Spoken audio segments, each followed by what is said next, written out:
Hello everyone, ReeferGil here. The day has finally come where I fill up this Innovative Marine Nuvo 20 all-in-one system. I did do a previous video on this explaining the equipment that I'll be running, so if you missed it, check down in the description below for a link to that video. This tank is part of Ricos Nano Tank Challenge 2018, so let's go ahead and jump right into this.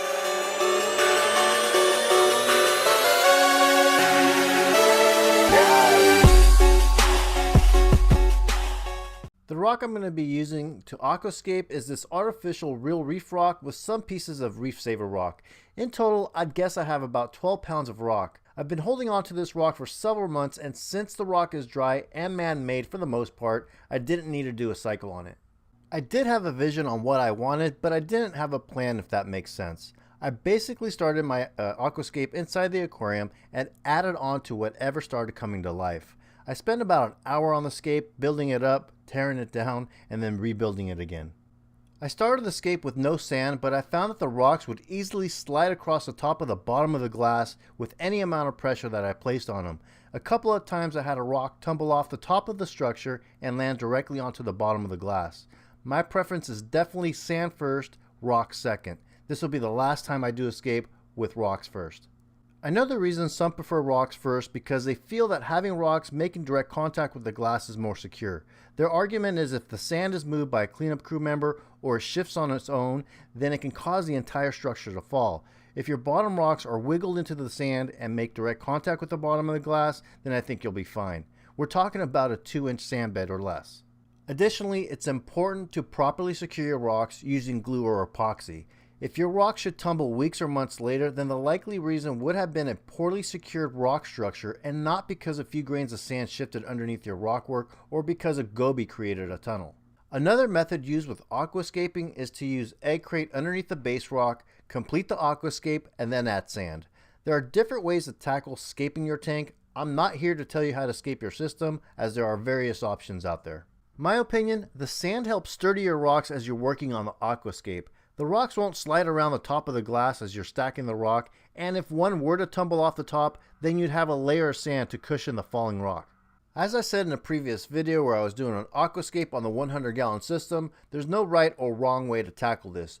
Do what you feel more comfortable doing. So what do you think? Rock first or sand first? Leave your thoughts down below in the comments. Some of the considerations I made creating the aquascape was ensuring I had plenty of room between the rocks and the sides of the glass to allow the glass cleaner to pass through. I also wanted to consider flow through the rock structure by creating gaps and caves to allow the flow to travel through the rock structure as much as possible. I wanted plenty of surface area for SPS coral to be glued down onto and plenty of space for them to grow.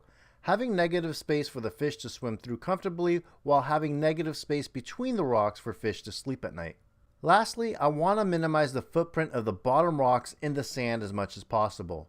This will allow flow to travel through the bottom of the rocks and pick up any detritus left behind. After playing around with different scapes, I finally settled on this.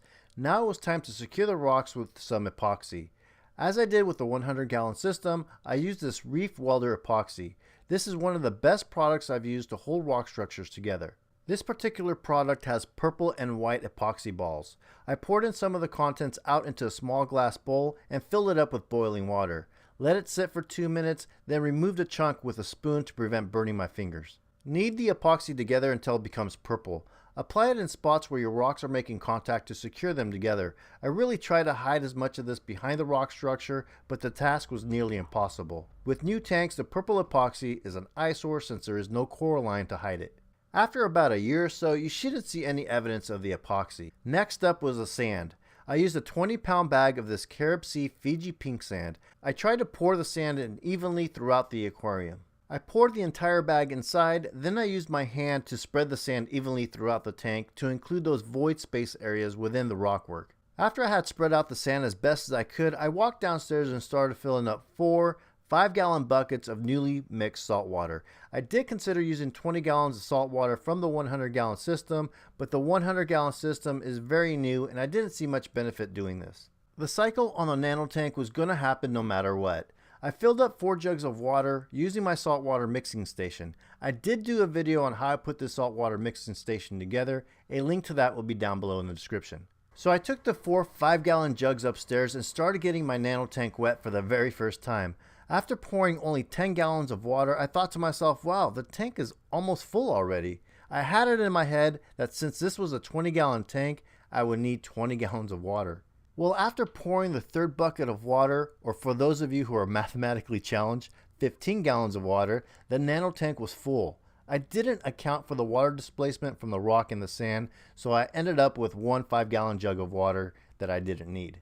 After pouring in the extra 5 gallons of water back into the saltwater mixing container, I filled the container up the rest of the way with RODI water. I mixed in some aquavitro salt and allowed the pumps inside the container to do the work of mixing the salt. Aquavitro salt mix is really dirty, as you can see by the brown residue on the sides of the container. Mixing this much salt takes at least 24 hours for it to properly mix. After every water change, I immediately top off the saltwater supply. I want to make sure that I have some salt water on hand for any emergency water changes. I've used this salt for the past 6 years.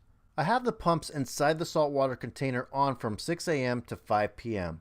I also have a heater on, keeping the newly mixed salt water at around 75 degrees. Unfortunately, due to space constraints, I could only have about 30 gallons of newly mixed salt water ready to go. So continuing upstairs, you can see how cloudy the water is. The bag of sand came with this water clarifier stuff. I'm not sure how well this stuff even works, but I thought what the heck, I'd throw it in. A day later, the water was much more clear. I kicked off the fishless cycle using Dr. Tim's Aquatics Ammonium Chloride. The instructions call for 4 drops of ammonium for every gallon. That came out to about 6 milliliters. I poured in 6 milliliters and waited 2 days. On the second day, I used my ammonia Salifert test kit and got a result of 1 parts per thousand of ammonia in the water. Since ammonia was in the water, it was time to introduce the bacteria. I shut off the pumps for about an hour or so and used a small bottle of nitrifying bacteria from Dr. Tim's Aquatics and poured it into the tank. You can't overdose the bacteria, so I poured the entire contents into the tank. The tank did turn cloudy for a while before becoming clear again. The aquarium cycle has commenced. I grabbed a few Marine Pure bio balls and placed them inside of a media bag. I then placed the media bag inside one of the rear compartments of the aquarium.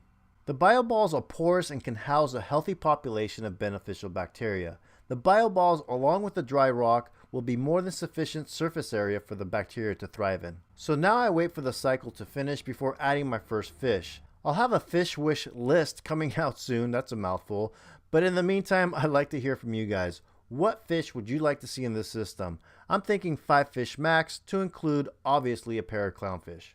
And that will do it for this video. If you're new to the channel, please hit that subscribe button. If you support my content, hit that like button. Follow me on Instagram to get real-time updates. The link to that is down below in the description. And we will see you guys on the next one. Thanks for watching.